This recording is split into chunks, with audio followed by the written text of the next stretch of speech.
అదిరిపోయే ట్రాఫిక్ హైదరాబాద్ గచ్చిబౌలి దగ్గర. అరే రే రే క్యా ట్రాఫిక్.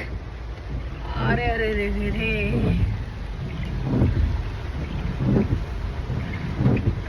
ఒక్కొక్క ఇంచు కదులుతుంది. అమ్మా, మామూలుగా ఈ వర్షం పడ్డప్పుడు నేను వెళ్ళాను అసలు, అందుకే ఈ బాధలన్నీ ఉంటాయని.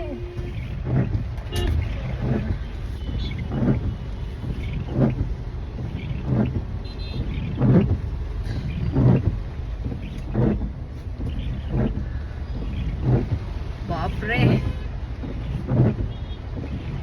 ఇంకా ముందు వీర లెవెల్లో ఉంది లైన్.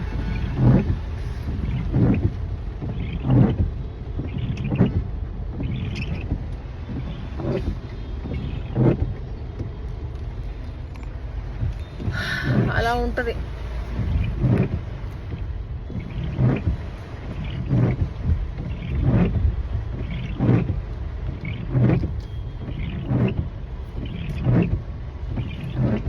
పని ఉంటేనే బయటికి రండి, లేదంటే బయటికి రాకండి దయచేసి. చాలా బ్లాక్ ఉంది రోడ్డు.